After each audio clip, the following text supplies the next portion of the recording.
From the discovery of the fantastic burial place of Tutankhamun to a sparsely attended funeral in South London, the career of archaeologist Howard Carter was one of stark contrasts, between high adventure and deep disappointment, between fame and neglect, a blessing and a curse. The world was quite literally amazed by Howard Carter's discovery in November 1922 of the almost intact tomb of a young pharaoh of New Kingdom Egypt who died in about 1323 BC.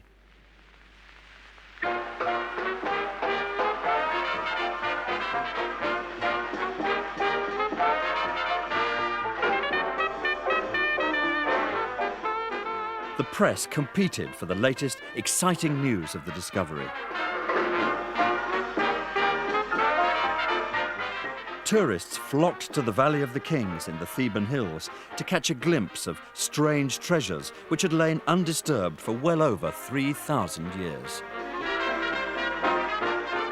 In Europe and America, the new mass media created a new craze, Tutmania, which seemed to be everywhere.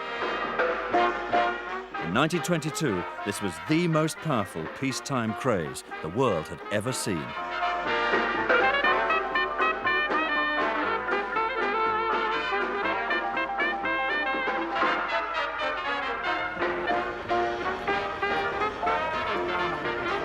The tombs in the Valley of the Kings. Today, stimulated by a series of multi-million-dollar exhibitions of the contents of Tutankhamun's tomb, which toured the globe in the 1960s and 70s, millions of visitors come to the tomb itself and to the Egyptian Museum in Cairo, where the original discoveries unearthed by Howard Carter and his team, the jewelry, the funerary equipment, in short, the gold, are displayed complete and intact. 1800, which is almost La madera hecha su comoro y el trabajo aquí, como ya sabemos. Y pueden ver aquí el trabajo del vestido con la falda o el adorno dorado. You know, this is the small king, 80 years old, second one in the scene. So we're going to see everything belongs to the government. More than anything else, they come to stare at the famous face of Tutankhamun. But few would recognize the face of the man whose name was all over the headlines in the 1920s, but who died lonely and embittered in 1939. What sort of a person was Howard Carter, the man who found and dug up the priceless treasures of Tutankhamun? His life story and the story of the buried treasure in the Valley of the Kings contains some of the fiercest contradictions in modern archaeology, as well as some of the weirdest myths and legends. Only now, with the rediscovery of Carter's papers and diaries and pictures, with our own digging in the archive, only now can all this be cut away so that we can understand his complex personality, appreciate the significance of his discoveries, and marvel at the real legacy of the boy king Tutankhamun. The Egypt of the 1890s, when Carter first started working there, was a vast treasure house of antiquities, to be visited almost at will by Western archaeologists, travelers fascinated by the romance and fantasy of the East, and administrators and soldiers supporting the veiled protectorate exercised by the British. Egyptologists could now understand the written language of the ancients, and archaeology was in the process of becoming more organized as Western science encountered Eastern splendor. This was the atmosphere and the world to which the young Howard Carter would be drawn.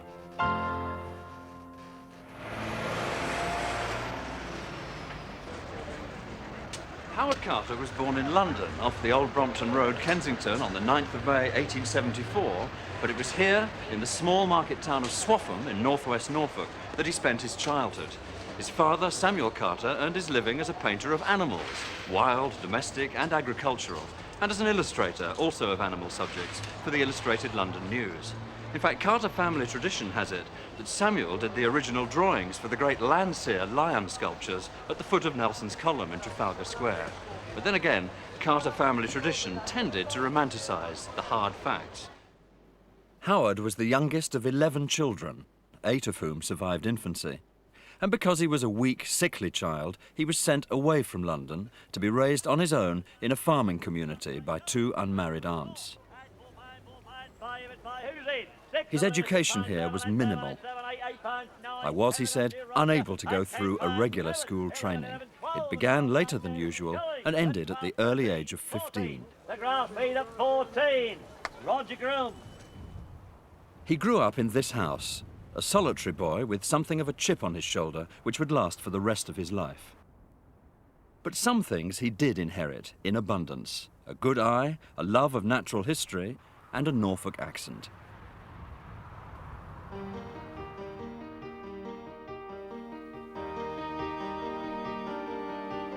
Didlington Hall, home of the celebrated Amherst family, was a 10-mile walk from Swaffham.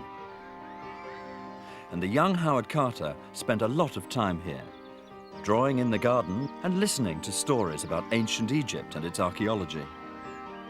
For the Amhersts, who took Howard under their wing, were early and influential members of the Egypt Exploration Fund.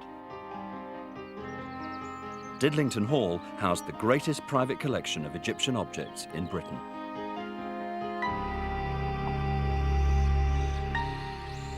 To Howard Carter, this was all pure magic, and as he put it, it gave him a premature longing for that particular country, and his first experience of drawing Egyptian objects. It was his artistic talents which secured for him, at the age of 17, a job in Egypt as a draftsman and tracer.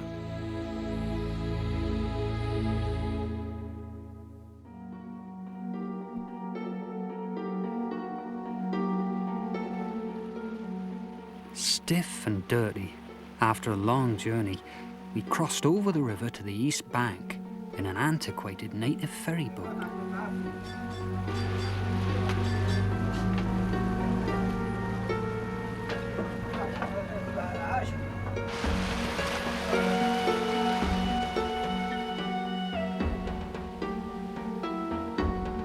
There, we climbed up to the rock terrace of the escarpment, where the ancient tombs are situated. His first posting for the Exploration Fund was 150 miles up the Nile from Cairo to the Middle Kingdom rock tombs of Beni Hassan.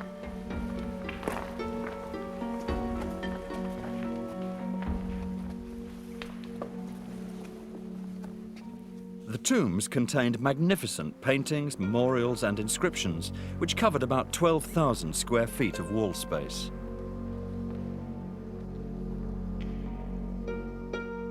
Carter was the youngest member of a survey team whose function it was accurately to trace and record the wall decorations. Also, to make watercolor drawings of the most important details. He was deeply impressed by the quality of the art, especially its line and color, but he felt that the tracings tended to lack life and imagination. He preferred doing watercolor versions, such as these.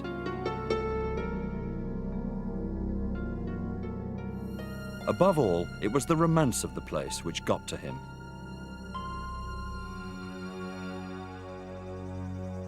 As twilight fell silently upon the rock cliffs, there was a look of gloom, an aspect of dreary isolation, which gave rise to disturbed phantoms which sometimes haunt the mind on the eve of adventure. Most nights, I watched the brilliant, starry heavens, and in imagination called up strange spirits from the past until the first gleam of dawn, when, from sheer fatigue, I fell into a deep sleep.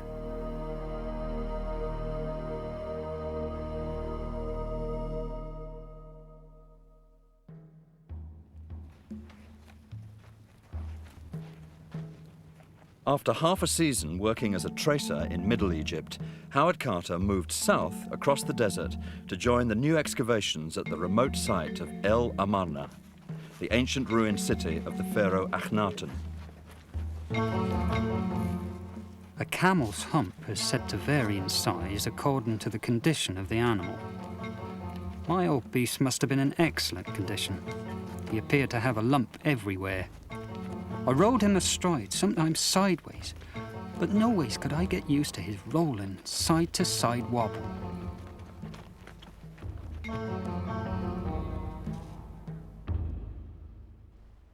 Flinders Petrie, the gifted and eccentric father of modern archaeology, had recently started excavations at El Amarna, a city which had been ransacked and deserted after the death of its pharaoh. Petrie gave the 17-year-old artist a brisk, on-site apprenticeship in the sheer hard slog of archaeology. Carter was given his first chance to practice a little independent excavation on his own. So he learned his craft, as he put it, from the very best and sternest of taskmasters.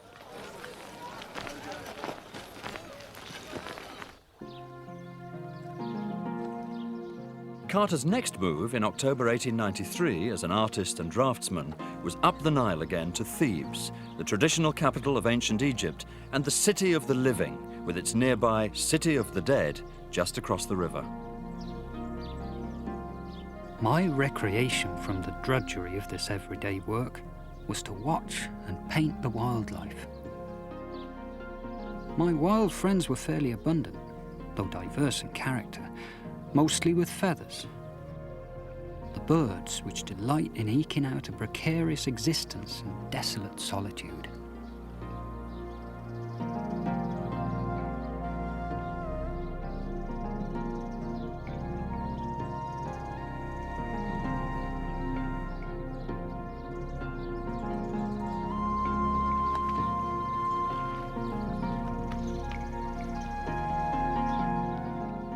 Carter's new posting was with the Egypt Exploration Fund at Deir el-Bahri, the fantastic mortuary temple of the woman pharaoh Hatshepsut, ancient Egypt's most powerful queen.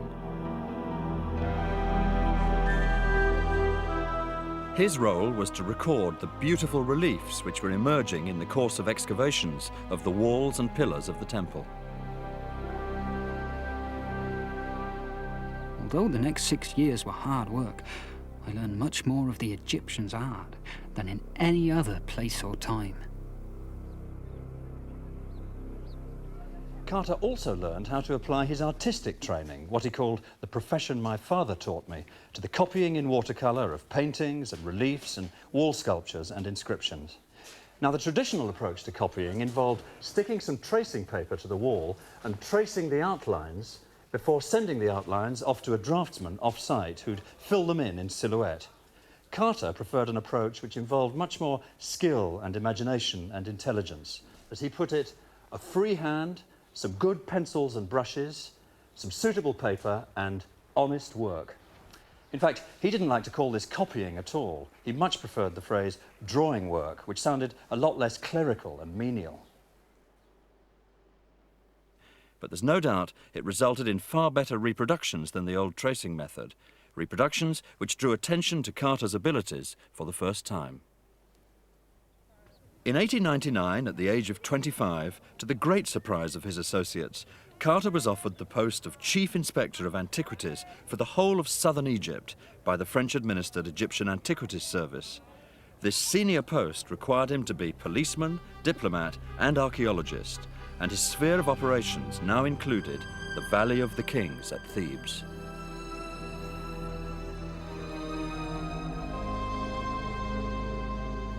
The Valley of the Kings.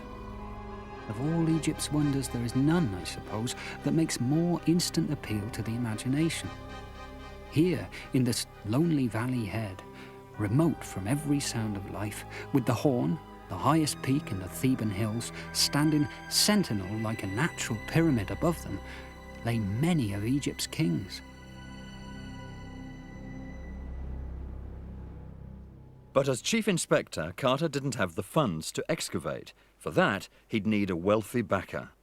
Theodore Davis, retired American lawyer, millionaire, and archaeology enthusiast, amply fitted the bill, and the two men began working together.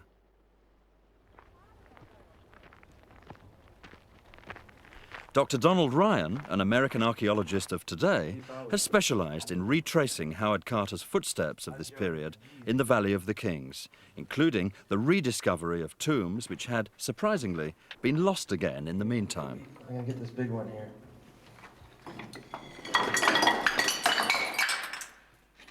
How's it going down there?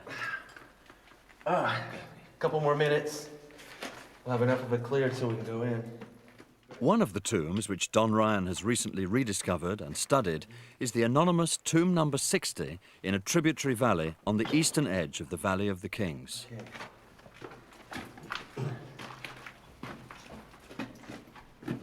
Howard Carter first unearthed this tomb in 1903, but was disappointed that in his view its treasures had, as in so many cases, been thoroughly looted and destroyed in ancient times. Okay, watch your step, Christopher. These steps weren't made very well. In fact, this entire tomb is crudely carved. I don't think there's a straight line in the entire tomb.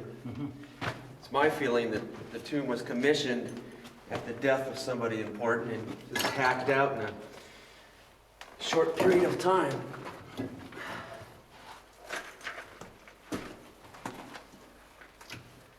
Now the ceiling here is very low, so you're gonna have to watch your head. Right. So despite the fact the tomb contained the denuded mummies of two elderly women, Carter closed it down again and didn't even bother to leave a map of its exact location.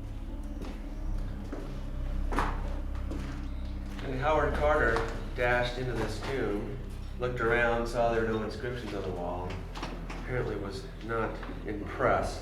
So these boxes are the various materials that we collected from the different parts of the tomb when we cleared this thing back in 1989. And Carter missed all of this? Well, he wasn't interested in this type of tomb. He was into something bigger and better in his mind. And this big wooden box contains the mummy we found lying in approximately this very place on the floor. But there was a second mummy in here, and on its coffin it said Royal Nurse of Queen Hatshepsut. As far as this mummy which remains inside this box, we don't know exactly who it might be. So when you have an undecorated tomb, it can be quite an archaeological puzzle.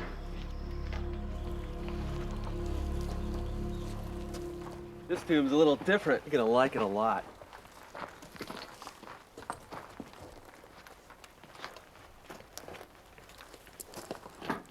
Another tomb in the valley, the nearby Tomb 20, was cleared of debris by Howard Carter in the 1903-04 season, where he dug through to two quartzite sarcophagi within it.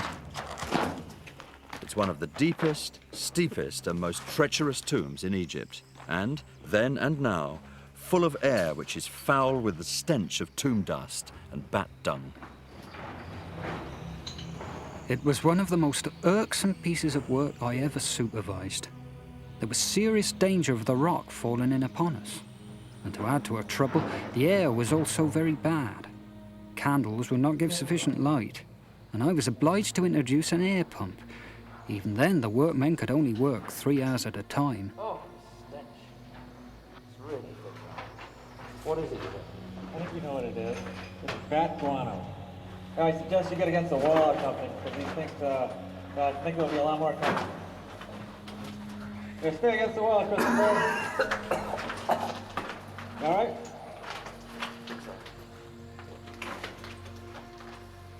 They are revolting creatures. You just better sit still until they go by. God, I think one of them touched my face. You think they're rabid, Dom? There's no way of telling, really. No, I don't want to find out either. Come on. I think we ought to get out. After you, Maestro.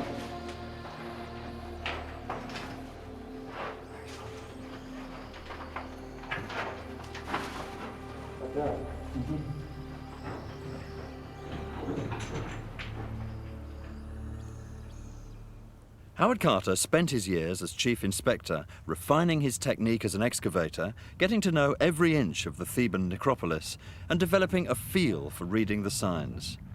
With the tomb of Tutmosis IV, which he began excavating in January 1903, Carter found exactly the kind of tomb he was looking for, and incidentally, Theodore Davis was paying for. He too would have left his hat outside to show passers-by that he was at work within.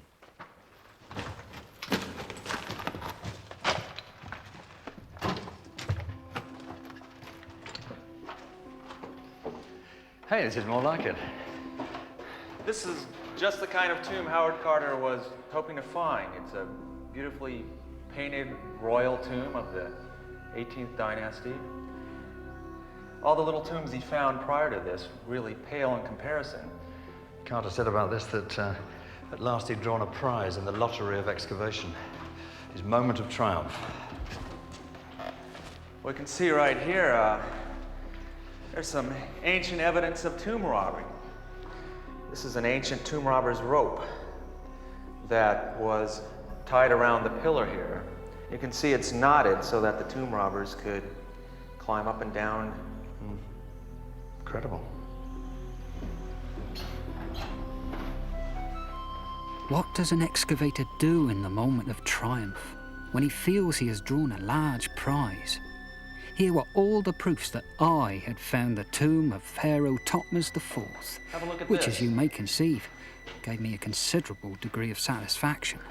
This is a bit of ancient graffiti, written in a cursive form of hieroglyphs.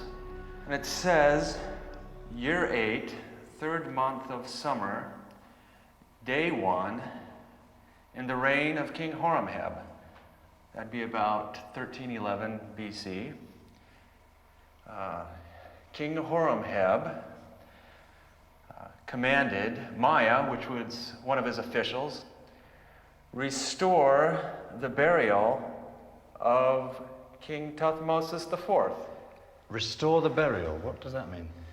It means that within 80 years of the burial of King Thutmose IV, his tomb had been robbed. It looks like someone's tried to cut out that goddess's head. Do you think that might have happened in antiquity as well? Probably not. The robbers in antiquity were more interested in precious metals and jewels and gold and such, whereas more modern robbers would be more interested in artistic things that they could sell on the art market.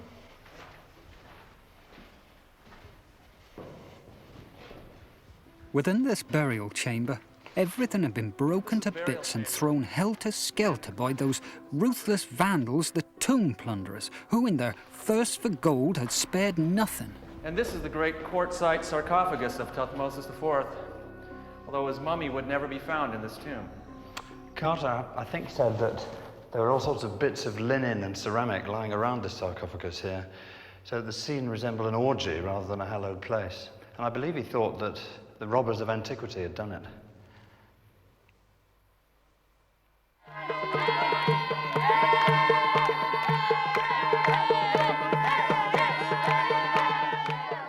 By 1904, Howard Carter's work as Inspector of Antiquities and as archaeologist had earned him a great deal of respect, if not always affection, among the communities in which he mixed. Above all, the local villagers of Gorna on the way to the Valley of the Kings. He'd learned to speak their language, he even on occasion dressed like them, and he sometimes preferred their company to that of his European colleagues. To while away the darker nights, I indulge in the diversions of the guest house. I must admit, however, that this practice was liable to serious criticism by colleagues in the government service. They thought it degrading.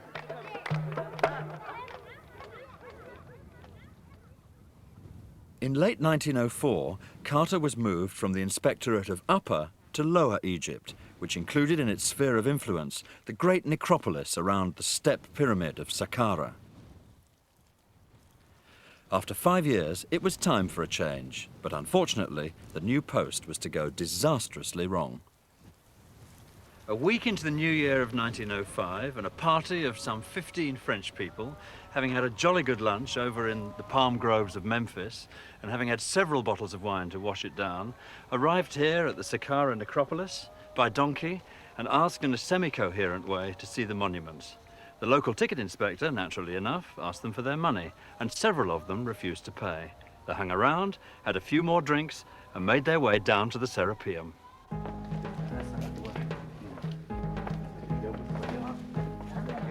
The Serapeum is an underground complex of tombs where the sacred bulls of Apis were buried. There, the French visitors, not all of whom had tickets, found that without candles, they couldn't see a thing. So they demanded their money back, at which point the tomb guard had his tarbouche knocked off his head. It was time for Chief Inspector Howard Carter to be summoned to confront the French. He asked for everyone's name and address and requested the group to leave the site immediately. They refused, and in the course of further exchanges, one of the tomb guards was hit in the face, and Carter himself was threatened with a punch on the nose.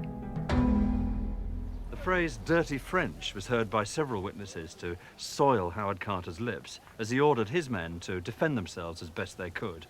A couple of tomb guards were quite seriously hurt, an interior decorator got hit on the head, an accountant from a French gas company was felled to the ground with a truncheon. Any compromise on Carter's part would have settled things. To set natives against Europeans, he was told, was not proper. But he simply wouldn't see it that way. In the next few days, Howard Carter demanded that legal action be taken against the French who'd started the affray in the first place, while on the French side, a formal complaint was lodged with Monsieur Gaston Maspero, the Director of Antiquities. This made Carter even more stubborn, and he began to ask for a public apology as well. He, the Gaffirs under his command, the profession of archaeologist, and the British Empire, probably in that order, had all been slighted, and he wanted satisfaction. The fragile entente cordiale between the British and French communities was getting less cordial by the minute. Maspero felt a token expression of regret to the French Consul General was in order. Theodore Davis advised him to give in for the sake of peace and harmony. That, he added, was the gentlemanly thing to do. But Carter wouldn't budge.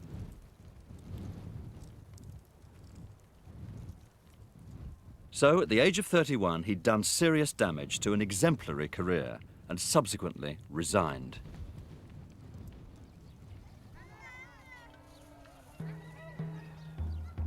He returned south to Luxor and lived in self-imposed isolation amongst the locals in the foothills of the City of the Dead. For the next 3 years, he guided wealthy visitors around the sites of Upper Egypt and sought commissions for his watercolor paintings. He was short of money, and it was a hand-to-mouth sort of existence.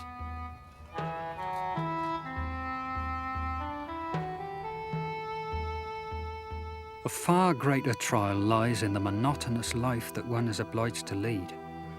The wearisome sameness day after day, the passing of months without companionship, a loneliness that can at times become almost intolerable.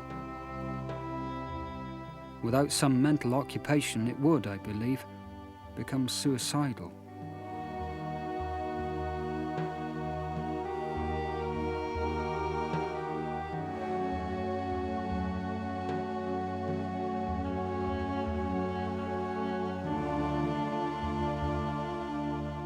In summer 1907, Carter returned to England, where he learned that Lord and Lady Amherst, who'd encouraged him to go to Egypt in the first place, had hit hard times.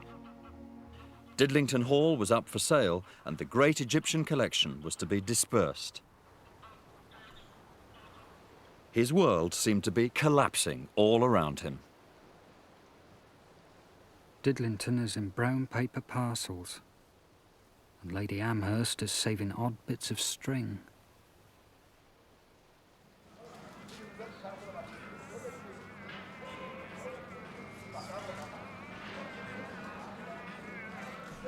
But his love of Egypt and the fact he had nowhere else to go took him back, where he added a new occupation to his makeshift career as a part-time dealer in antiquities, a job for which he was well qualified.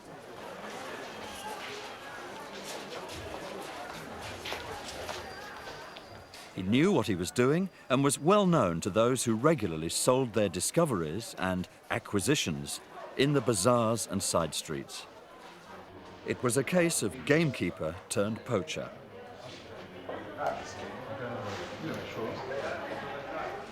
And are these popular, these kind of things? And your ceiling, now that really is old, eh? But not for sale. If Carter was to return from this unhappy interlude to the work he most wanted, the work of the excavator, he'd need another wealthy patron to support him.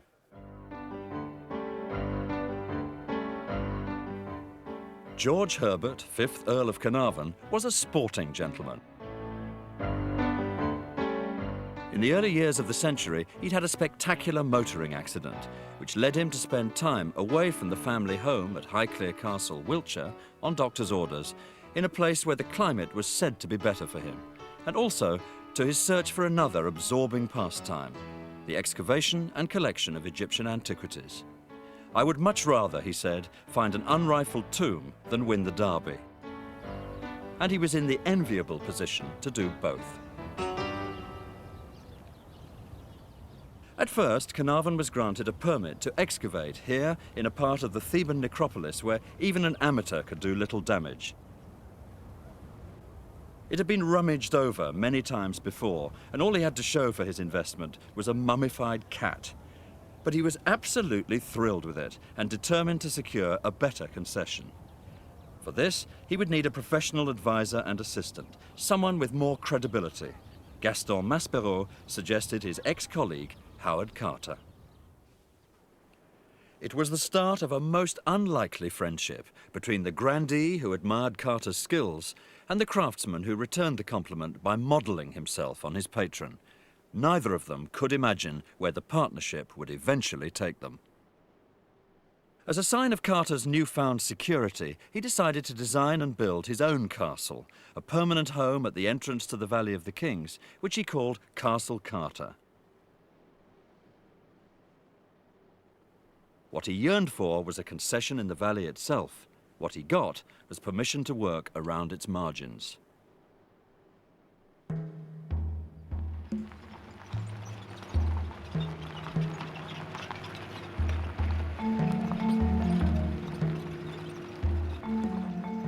Remote and difficult areas, such as the mountains 1,800 feet above the valley, which involved several hours' trek by donkey and on foot across the hot desert, sometimes concealed secret tombs. The most dramatic discovery occurred a while later, when Howard Carter heard down the grapevine that a rock tomb in a sheer cliff face had been revealed by a flash flood, and that tomb robbers were already at work. Dr. Don Ryan took me on a hair-raising trip in temperatures which reached 55 degrees centigrade to retrace Howard Carter's steps towards the scene of the crime. How much further have we got to go? A little ways further, but from here it's all on foot. How long will it take? 20 minutes, half hour, something like that. That's your pace. It's your pace. I think about 3 hours.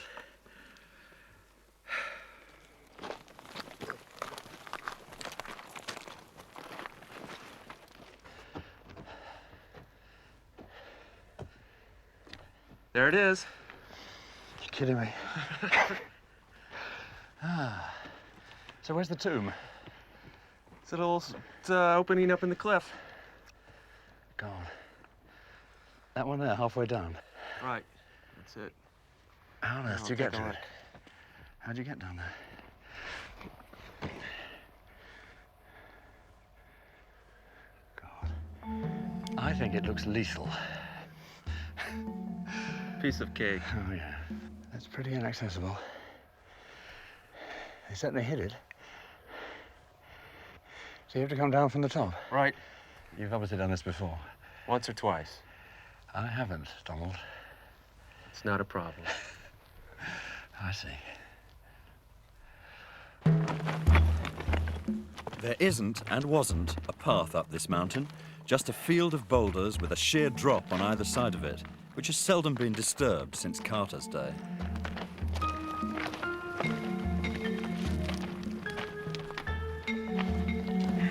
God. We're right on top of the cliff right now. It's all getting a bit macho for me. Great. Let's do it. When we arrived above the tomb, I found that the plundering Arabs had crept down a crack extending halfway down the cleft to a narrow ledge in the rock. For anyone who suffers from vertigo, it certainly was not pleasant. Oh, it's slippy. This is the easy part. Thank you. Ow. Sorry about that. Rock fall. There's plenty more where that came from. Point of no return coming. Where'd I put my leg? Right here. Right. Well done. Well done. My goodness. It's just a sheer drop. Well, this is where we set up the ropes. See? Right? Here comes the wind. Don, I don't think that I'm going to go any further. I've made it to the plateau. I think Carter calls it not for people with vertigo, and I'll drink to that. I think I'll leave it to the professional from here on. I if you don't wholeheartedly concur. mind. Well, I'm glad to hear it. Okay. I'm deeply impressed with the range of skills that archaeologists show. I'd no idea. Carter probably used a knotted rope of some sort. It would be pretty scary. And he didn't have all this modern mountaineering equipment. Solid. That's reassuring. All right, I'm going to give this a toss. Rope! The guide pointed out to me the end of a rope which dangled sheer down the face of a cliff. Listening, we could hear the robbers actually at work.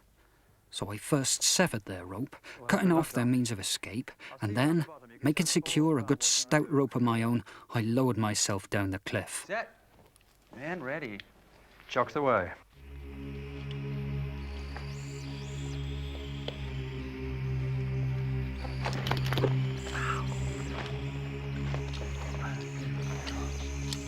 You okay?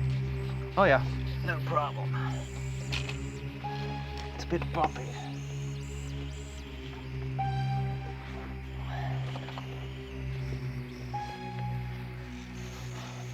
Shinning down a rope into a nest full of industrious tomb robbers is a pastime which at least does not lack excitement. There were 8 at work, and I gave them the alternative of clearing out by means of my rope, or else of staying where they were without a rope at all.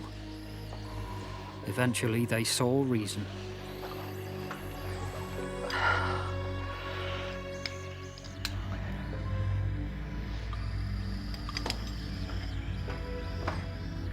Carter wasn't sure what he'd find inside this cunningly concealed tomb 130 feet down from the top of the cliff. It had a half-finished, unoccupied look to it. It seemed that the tomb was originally intended for the young Hatshepsut, who'd had an inscribed quartzite sarcophagus placed there in readiness, but that after she seized the throne, she abandoned it for a grander memorial and a mortuary temple, that same temple on which Howard Carter had worked for 6 years. Oh, this is very strange. This little room here is full of water. I'm not going in there. This is water that probably entered this tomb sometime during the winter. The rains that occurred filled this tomb. So, after the incredible labor and imagination involved in preparing it, this cliff tomb was never used.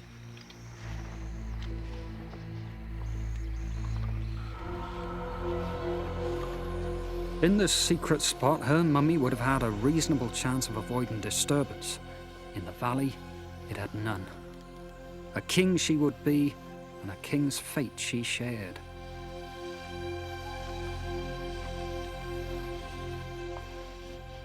How was it, Don?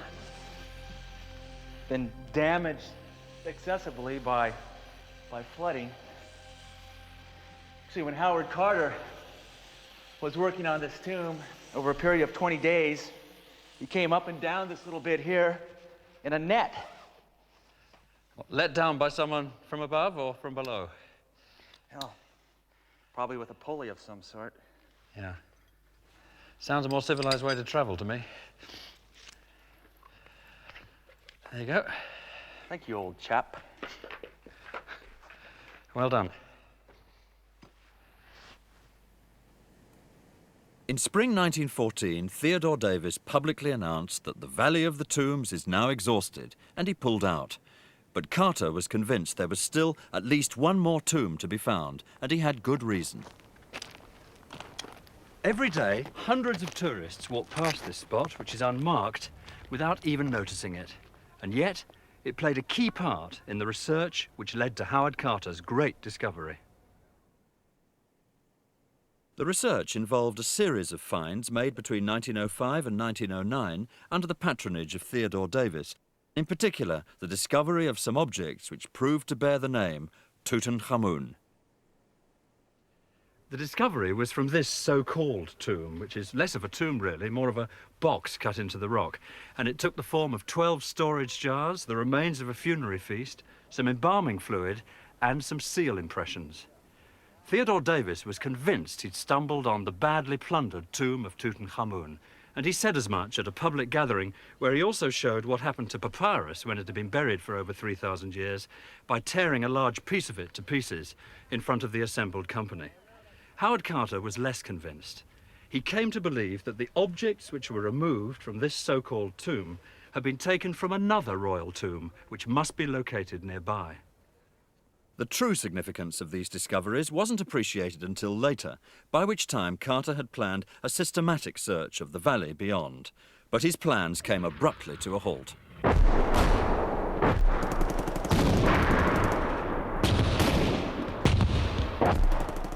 At the age of 40, Carter wasn't expected to see active service in the First World War. But at the beginning of 1915, he was recruited into the shadowy world of the intelligence department of the War Office in Cairo, where his knowledge of Arabic was useful for official communications, and where he became a kind of king's messenger. But it wasn't until the end of the war that he could return to archaeology in earnest.